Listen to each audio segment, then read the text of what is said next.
Good morning, 6:20. Bluer skies, brighter. The sun has come out here. The flags are still whipping across the Jockey Club stand at Epsom Racecourse. Ahead of the Oaks, live commentary today for the Oaks and the oldest, older than the Derby. And of course the Derby tomorrow here from Epsom Downs. Right, the big three stories. FIFA exposed yet again, as the Irish FA say, they were paid. Can you believe this? If you're waking up, listen to this. This is incredible. FIFA exposed yet again, as the Irish FA say they were paid €5 million not to take legal action over the Thierry Henry handball. Can you believe it? They kept him out of the 2010 World Cup. Irish fans, how do you feel about that? €5 million, hush money. The Football League is planning to bring its own version of the Rooney Rule by 2016-2017 to tackle the lack of black managers in the English game. And Dick Advocaat performs a U-turn and he signs a one-year deal, a one-year contract as head coach of Sunderland. There you go. Football drives you mad. 6:20.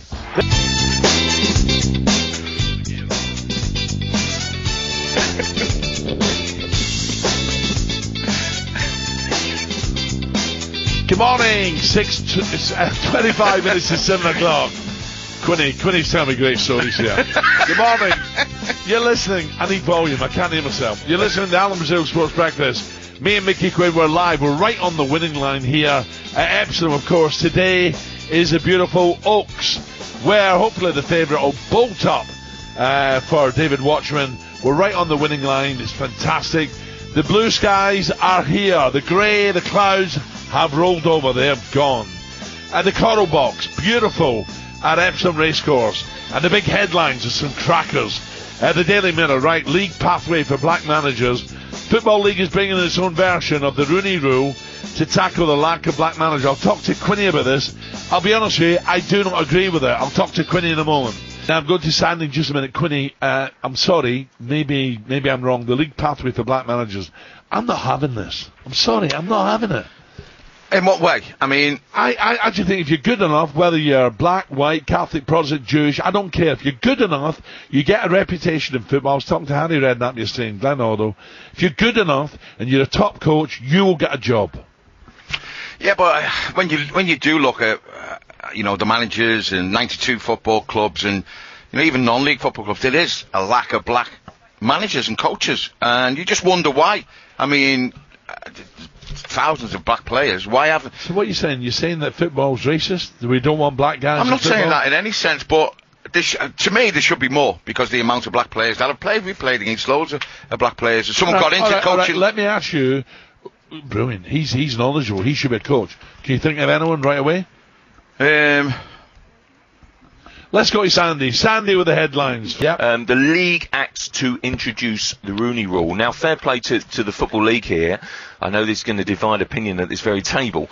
But basically, the John, Football League... I've only been honest. I promise you, I'm only been honest. You can only ever be honest. And I know that this divides opinion throughout football and throughout society. Basically, what the Rooney Rule means is it doesn't guarantee black and ethnic minorities jobs. It sort of more promotes them for interviews, and again, that's something similar. It's been called a pathway, really, by the Football League.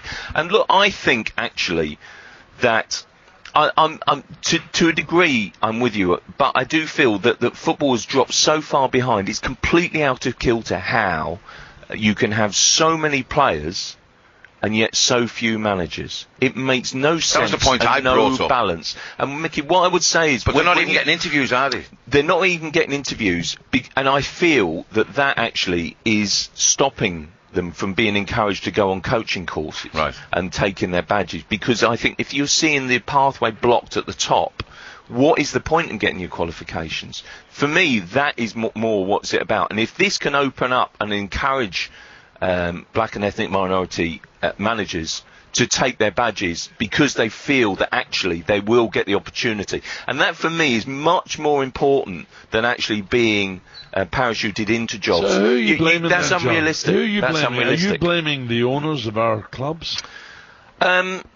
Look, I don't know how you can possibly say, Al, that basically we can have so many players and so few managers. How does that add up? Don't know. How As I said earlier, listen, Dion was in the studio the other day. I love Dion in bits. Yeah. And if he wanted to be a coach or a manager, I've taken my badges, I'm going to do it, I'd say, good on you, pal. Go for it. But I don't know.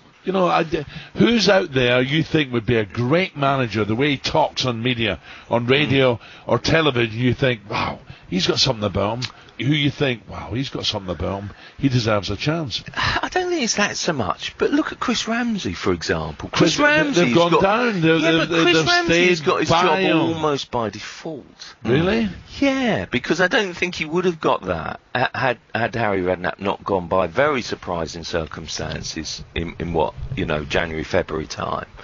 And I just feel that would that pathway have been open to him generally? A lot of people wanted Chris to do well. Yeah, not because he was black, just because he's a nice guy in the game, really nice guy. in the game as well. Yeah. But when you look back, I mean, Alan has a point. John Barnes had a go, wasn't successful. Celtic. Paul Ince. I think John Barnes wants to get back into it, doesn't he? Yeah, John Barnes is, I think, in a way, is a poor example because he hasn't done well as a manager.